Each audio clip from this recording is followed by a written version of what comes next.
Hey guys, you're watching Datsky, the place to be to develop your creative skills, and in this tutorial we're going to be designing some gaming inspired icons. We will be using the pen tool and we will be applying some texturing at the end, and we're going to be doing it all in Adobe Illustrator.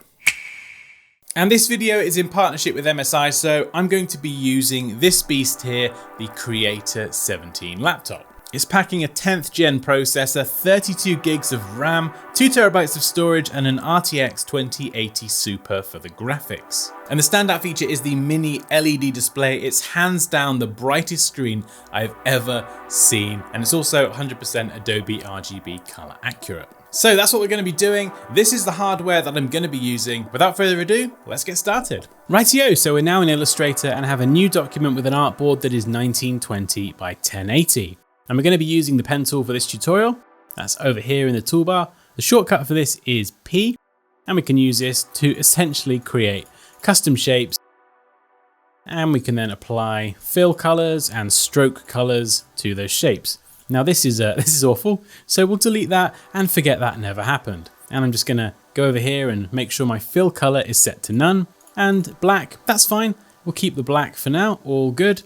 Another thing I'm going to do is go up to View, and down here, and just pick one of these two. When they're both turned on, Illustrator tries to snap to everything, and it's utter chaos. So I'm going to keep snap to point on, so let's turn off snap to pixel. Also, smart guides, they're really useful. I definitely recommend keeping those on.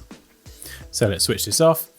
Right, what we can do now is we can start creating our first icon. Now this is going to be an icon of a handgun. The handgun is going to be for our character. I say our character because these icons will be used as part of a game menu UI design for a future tutorial. But we've got to create them first for that video. So you might have your icon design already. I don't, well I do, it's off camera, but if you do or you don't, that's fine. You can just left click with the pen tool and we're going to create our gun. So I'm going to hold down Shift. This will snap this vertically or horizontally or at a 45-degree angle. And then I'm just going to go up. Now I don't want to go at 45 degrees here, so I'm just single left clicking and doing a little bit of a dot to dot.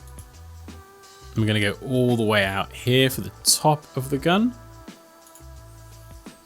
And we'll come down. And I'm going to try and sort of keep some of these angles consistent. Bring this in. Now this is a very stylized icon, so it's not going to be like a lifelike representation. You'll see what I mean in a moment. Now I've just done a curve by left clicking and holding, and you can see it wants to continue this curve. You may want that. I don't in this example. So what I can do is press Escape on the keyboard and it essentially deselects and disappears. But another thing we can do, this is what I use all the time, is we draw our curve out like this, and then we hold Alt or Option, we hover over this point here, and we click. And it will then cut this anchor point, and it will let us continue this with a straight line. So if it tries to force a curve on you, hold Alt or Option, click on the anchor point, and it does a nice little cut there. And what I can do now is I can actually continue this with another curve, but it just doesn't try and help me with that continuation. So I can kind of go back on itself. So you can see here, it's trying to do a curve. We don't want that. Hold Alt or Option, click. And then I'm going to hold Shift. Go along a bit. And then we'll go down here. And again, we'll press Escape to deselect this. Now what I can do is I can actually go over here, click on an anchor point, and then pick up that selection. So I'm just left clicking and holding to draw out this curve. And again, it's trying to do a curve for me. I'm just going to zoom in really close here. And I'm actually going to cut this as we did a moment ago. And I'm just going to draw my own curve. It's trying to be helpful. I appreciate the help. So here we go. It's trying to help me again. I'm going to say, yes, thank you, Illustrator. You can help me with this curve here. So it depends what you're trying to create. Sometimes it will be helpful. Sometimes less so. So I'm just going to do this really quickly. You can also hold Shift as well to kind of snap again, even if you are doing curves. And we're just going to do this up here. And I'm just going to try and do this nice and quick. And it's continuing a curve there. I don't really want that. So again, I'm just going to cut that with Alt or Option and clicking. Just make sure that's absolutely straight. Press Escape. And there we go. We have the very basic layout for a gun.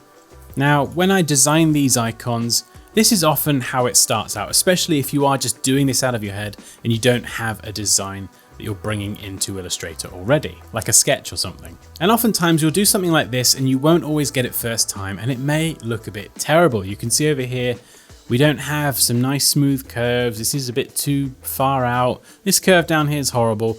That is okay. What we're going to do now is we're going to work on this and touch this up. And the tool we're going to be using for this is the Direct Selection tool. So the main selection tool that you probably use for everything, and we've just used just a moment ago, is how you select shapes, resize them, rotate them, that kind of thing. The Direct Selection tool allows you to go in and select individual anchor points. So you can see with this anchor point selected, I can now move this one piece around. Similarly, I can click on an anchor point and it brings up those handles and I can use these to manipulate that curve after I've created it. And essentially, that's exactly what I'm going to do now. So I'm just going to go through and just make a few adjustments. Now, if I bring this across and zoom in, you can see that they are not in line. They're ever so slightly out. So a nifty little trick is with the Direct Selection tool, I could select all of these anchor points here along the top. And then from the Property Inspector, I can align these to the top. And it will just snap all of those anchor points in line. So that's a nifty little trick there. Let's just go around a bit more. Same here, these don't quite line up. So I'm just gonna make sure everything is selected with the Direct Selection tool. Snap those to the top. And I can also drag over all three of these anchor points and then I could drag like this.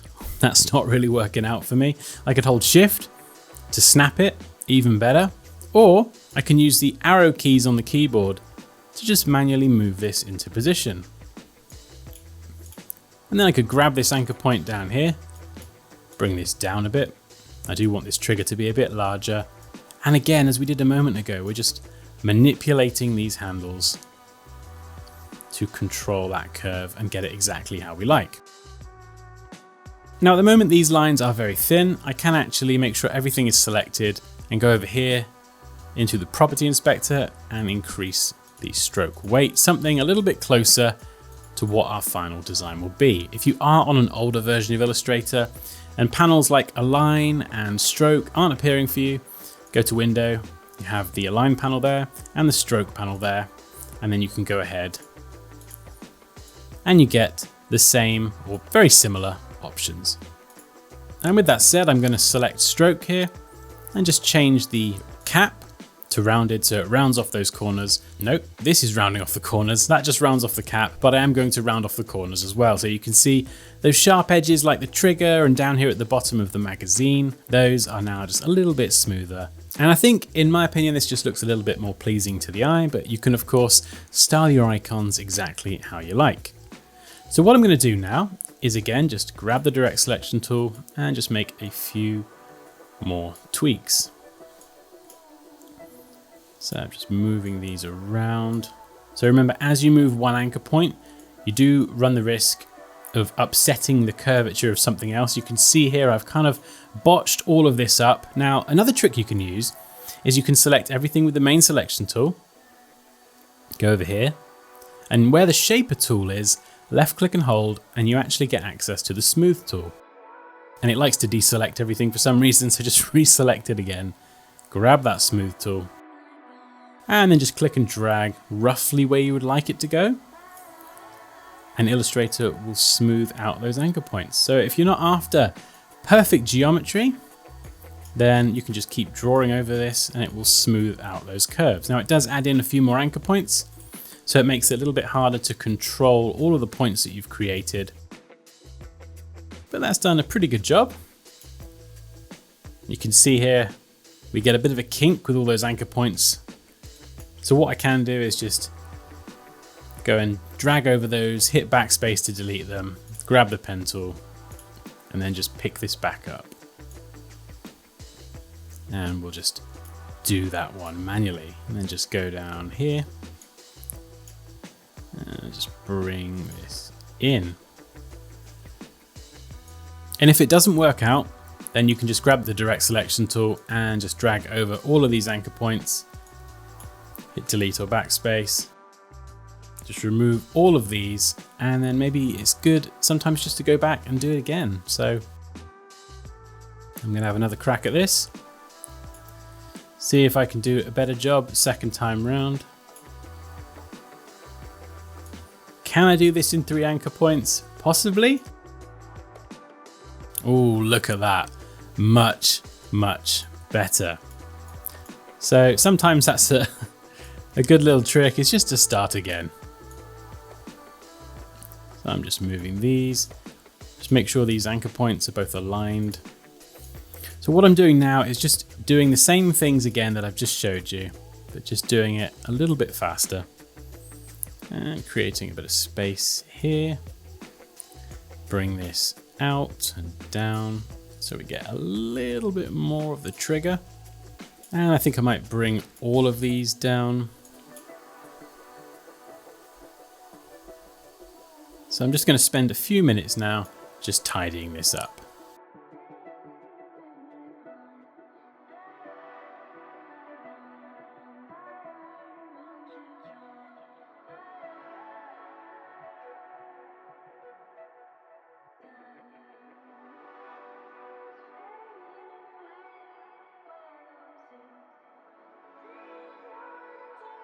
Okay, so that's looking a little bit tidier. Now, I've got a lot of angles here that are very similar. I want to make sure they're exactly the same. So with the direct selection tool, I'm just going to select a piece, a couple of anchor points holding shift, go to edit and copy, edit and paste, and it pastes the entire thing. I don't necessarily want this, so I'm just going to use that direct selection tool to delete those end anchor points. So I have this line here. Now I can jump into outline mode, which is Command or Control Y. Essentially, this is a styleless wireframe view. So now I can go in here and just make sure all my lines are consistent. So you can see these ones here aren't really parallel. They don't necessarily always need to be, but for this particular design, I just want a little bit more consistency between some of my angles. So I'm just using this line here as a little bit of a guide. That one's not too bad. How are we looking over here? Pretty close. But maybe we could just zoom in super close, move that over a pinch just so it's a bit more consistent. And this is useful, especially if you are a little bit of a perfectionist as well. Just zoom in nice and close. There we go. So it's subtle, no one will probably notice it but you, but it will just make things a bit more consistent. So Command or Control Y to jump out of outline mode, and I'm just going to tidy up a couple of bits over here.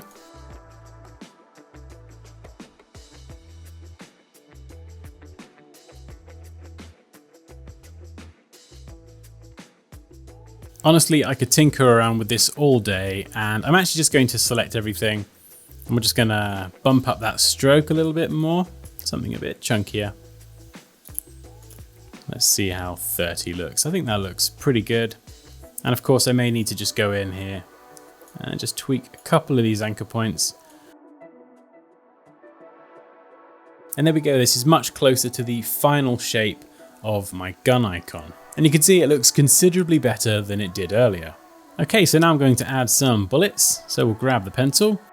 Just left click and hold shift to draw a straight line. Press escape. There we go, we have one bullet. Obviously it's a very stylized bullet. I'm just going to zoom in, maybe shorten this with the direct selection tool. And position this. Well, we'll probably start from the bottom, I think will make a little bit more sense. And I'm actually going to give these a color. So I'm just going to go to the swatches panel here. Remember, if you don't see it, go to Window, down to Swatches. I'm going to double click on red, go to global, check that, check preview, and then I can fine tune this color. Now, something else you can do is you can actually just double click the color picker over here and you could pick or enter your own swatch. So I do actually have a red in mind, which is FF5454, something like this. Press OK, and then what I can do is actually create a new swatch from the currently selected color. So forget that first red I made, I've got one here that I'm going to use instead. So now what I can do is I can hold Alt or Option and drag. This will duplicate the selected object. You can hold Shift as well. So what we could do is we could hold Shift, but I want there to be a slight angle. So I'm just going to offset this ever so slightly. And then without pressing anything, press Command or Control D on the keyboard. That's D for donkey. And Illustrator will repeat that last step. And you can see I got it a little bit off there. I was hoping it would all be perfect, but you know, we can't always get it first time. So, nifty little trick. We can go into outline mode again, Command or Control Y. We'll just drag these over to the right and make sure the right edges all line up with the same line. So again, I'm already using this part of my gun here as a bit of a guide. I have to guess that one in the middle. Just making sure all of the right edges of these stylized bullets all line up with this slightly angled line, an almost vertical line. So now I can hop out of outline mode, move those back into position with the arrow keys, and there you go. We have that nice even spacing away from the edge. And then I could actually go Object and Group. We'll group all of these bullets together so we don't have to move those around anymore.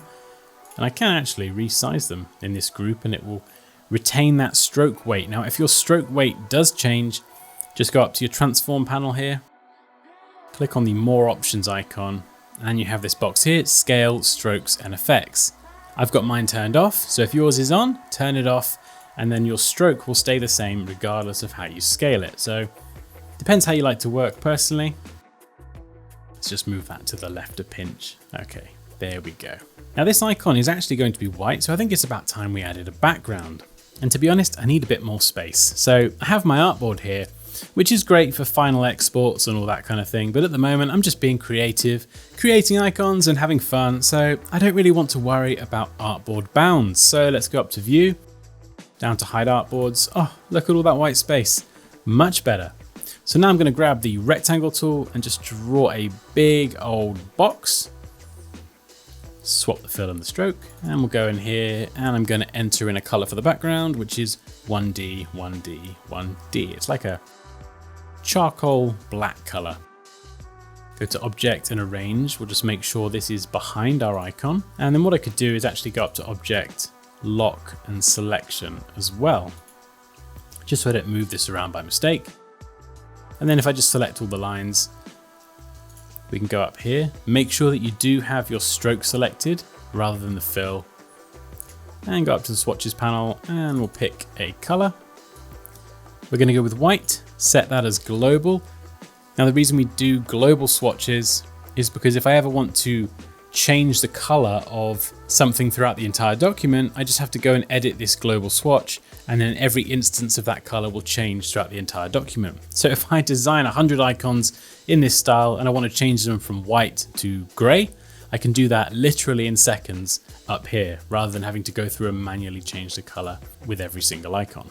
Okay, so there we go. We have a gun icon and we have some bullets. Fantastic.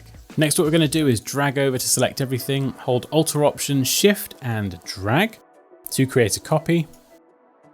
Grab the direct selection tool and we'll just delete all of the anchor points around the edge. Now I'm going to create a couple of spare magazines. This is going to be an item that will be part of the game UI as well. So I don't really need all of these lines. I just really need one at that particular angle,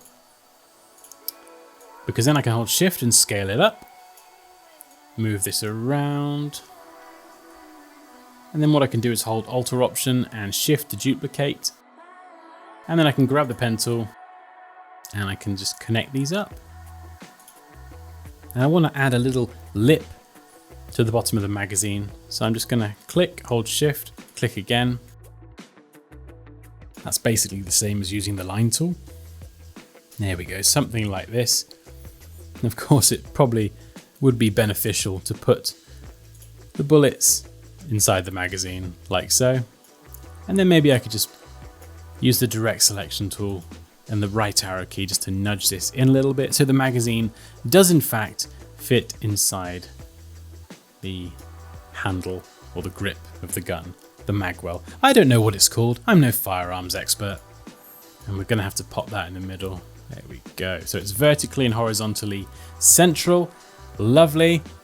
And then what I can do is actually go and grab the pen tool.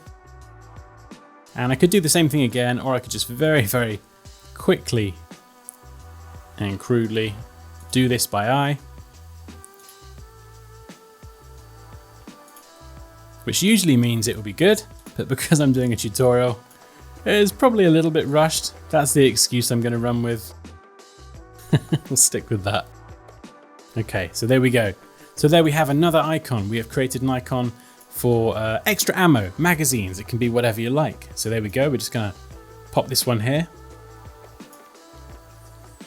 Okay, so let's do something a little bit more explosive. I know, a grenade. So we'll left click on the rectangle tool and go down to the ellipse tool. We'll just left click and hold shift. Illustrator still remembers this stroke and its styling. So now I'm just using the ellipse tool and the rectangle tool, essentially just basic shapes to create a grenade. Now what I can do is left click and hold where the line tool is, grab the arc tool, click and hold shift, and essentially we draw a quarter segment of a circle. And I can rotate this around holding shift and position this here. So we have a nice consistent width between the circle and this segment. And then I could grab the pen tool. Now it has something selected at the moment. You can also go up to select and deselect. And I'm just going to draw a nice little curve here just to give this like a little bit of depth, like it's curved, spherical. And then Alt Option, click on the circle and drag, scale it down with shift. This is going to be our pin. There we go. And I'm going to make these red. Now we can actually use the eyedropper tool to sample styling as well as color. So I can just sample a bullet and then boom, there we go. It will match that. Now I do need to select both of these with shift. Just go up to Object, Arrange, Bring to Front, just so the red is on top of the white. There we go, we have a grenade. I think we'll just do one more grenade. We'll do something like a flashbang or a smoke grenade. You can tell I'm a gamer, can't you? Okay, ooh, red, we don't want that. So we'll grab the eyedropper tool. Move this over here. I'm just gonna add a line at the bottom.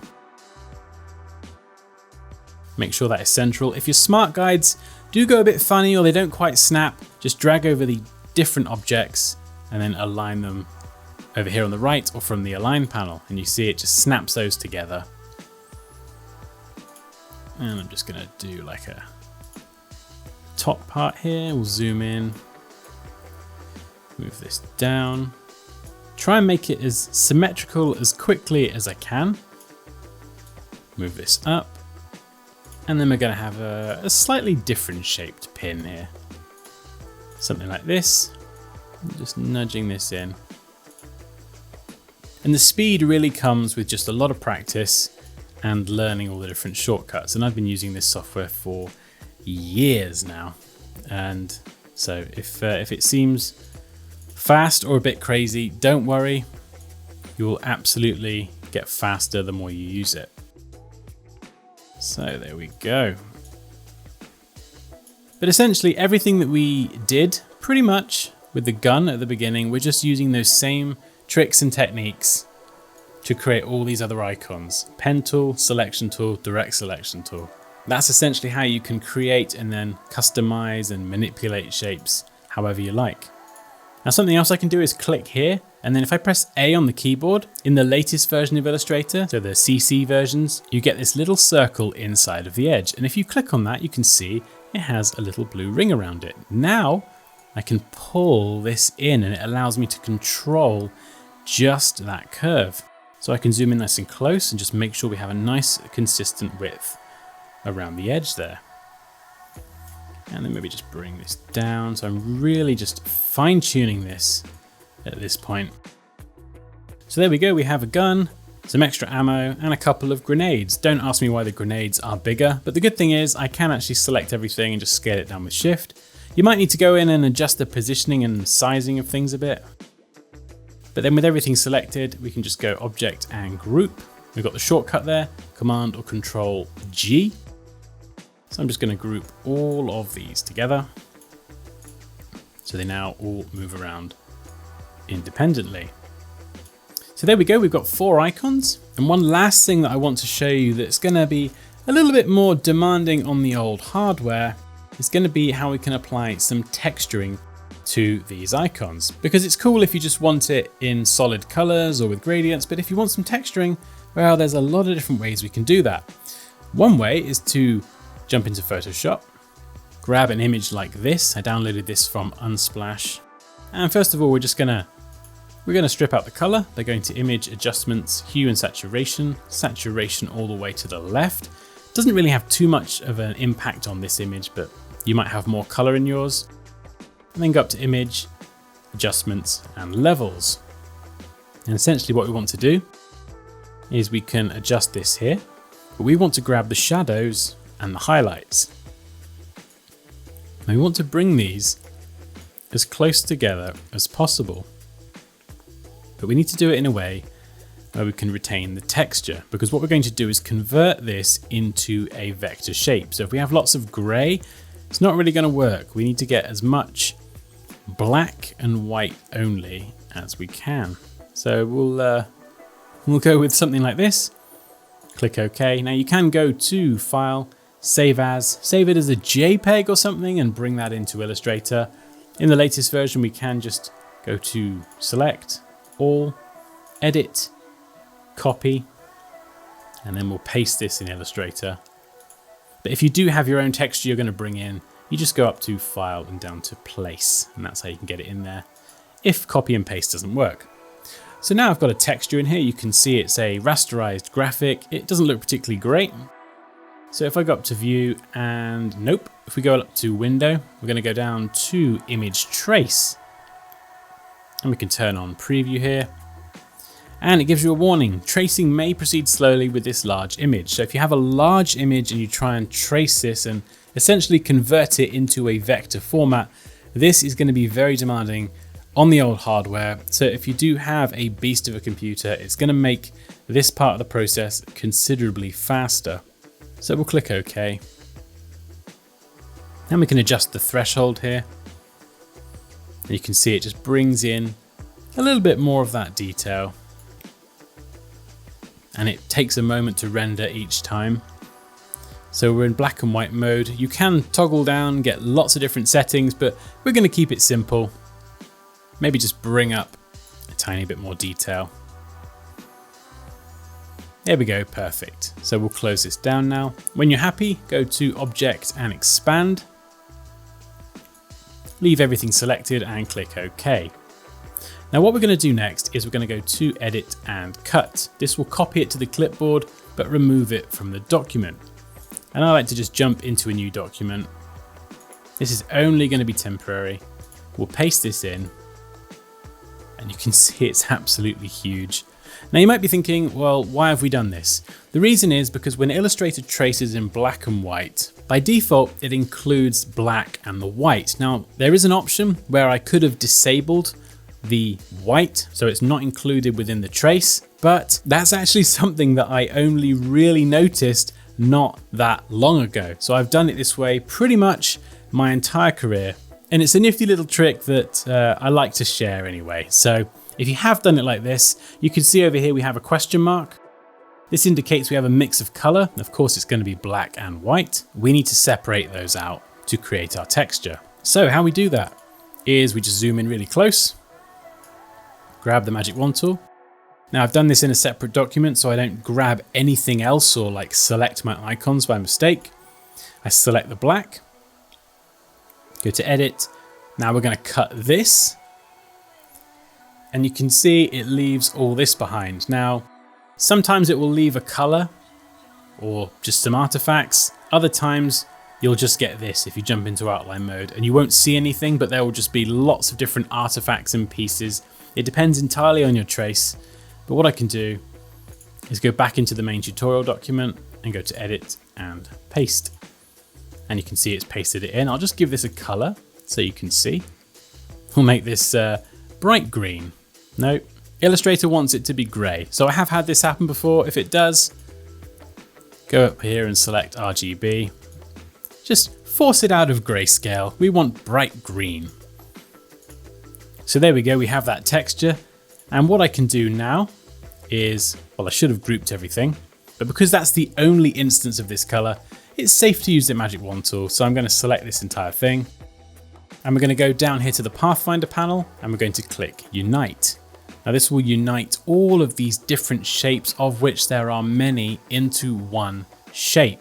Now what I'm going to do is go up here to Object and down to Compound Path and select Make. Now the reason I do this is because even though we've united these shapes together, a lot of these little speckles of shape or dirt or dust or whatever you're going to use it for, they are not touching. But we want Illustrator to treat all of these hundreds of shapes as one single object. That's why we're going to make it into a compound path. If you don't do this, when we come to the next step, it's not going to knock out all of these little bits of particle from our icons, which is going to give us that textured look. So there we go. Let's make that into a compound path. So now you can see I can move this around as its own thing. So what I'll do is I'll pop this over here. Now I'm going to demo this on the gun. So if we just grab this, hold Alt or Option, Shift and drag. Now we're going to expand this. So we're expanding all these strokes so we can no longer edit them. However, we can do other cool stuff that I'll show you in a moment. So we're just going to go into outline mode. And again, we just need to check all of these. They're grouped together at the minute, so I am going to ungroup those because I need to make sure we've got the different paths sorted. So you can see here, this is all one path, so that's all good.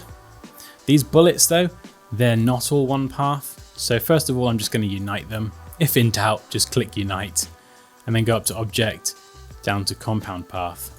So all of these bullets will be treated as a single path.